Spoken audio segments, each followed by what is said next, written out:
ஜல்லிக்கட்டுக்கு அனுமதி கோரி திருச்சியில் இளைஞர்கள் மேற்கொண்டுள்ள போராட்டத்தில் மாநகரமே செயலற்று போனது. இதுகுறித்த விவரங்களை தருகிறார் செய்தியாளர் சுகன்யா. திருச்சி எம்ஜிஆர் சிலை நீதிமன்ற வளாகம் அருகே இருக்கக்கூடிய எம்ஜிஆர் சிலை முன்பாக தான் நாம் இப்ப இருக்கோம். நேற்று தொடங்கிய இந்த மாணவர்களின் போராட்டம் இன்று காலை மதியம் என உச்சி வெயில் இப்போதைக்கு இரவு பணி என அனைத்தையும் தாண்டி மாணவர்களின் போராட்டம் தொடர்ந்து வருகிறது. அந்த காட்சிகளை தான் நம்ம இப்ப நேரடியாக பார்த்துக்கிட்டு இருக்கோம். கிட்டத்தட்ட ஆயிரக்கணக்கான மாணவர்கள் இந்த போராட்டத்தில் வந்து தன்னெழுச்சியோட பங்கேற்று இருக்காங்க. அந்த பக்கம் முழுதா மாணவர்கள், இந்த ரோ ஃபுல்லா மாணவிகள், மறுபடியும் இந்த பக்கம் ஃபுல்லா மாணவர்கள் என மாணவர்களின் கூட்டத்தால் திருச்சி திணறுகிறது என்றே கூறலாம்.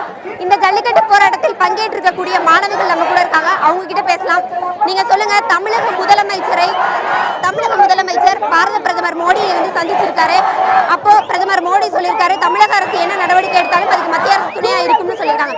இப்ப தமிழக அரசு என்ன நடவடிக்கை உடனடியா எடுக்கணும்? நீங்க மோடி வந்து ரெண்டு பக்கமே இல்லாம சொல்லிருக்காங்க, நடுநிலை சொல்லிருக்காங்க. கண்டிப்பா எங்களுக்கு ஃபேரா தான் சொல்லணும். ஜல்லிக்கட்டுகளுக்கு கண்டிப்பா வேணும். பீட்டா கண்டிப்பா போய் ஆகணும். பீட்டா எங்களுக்கு வேணாம். ஜல்லிக்கட்டு தமிழரோட உரிமை, அது எங்களுக்கு கண்டிப்பா வேணும். ஜல்லிக்கட்டு போட்டிகள் நடத்தப்படும் வரை தங்களுடைய போராட்டம் தொடரும் என மாணவிகள் தெரிவிச்சிருக்கிறாங்க. புதிய தலைமுறைக்காக ஒளிப்பதிவாளர் பாலாஜியுடன் திருச்சியிலிருந்து சுகன்யா.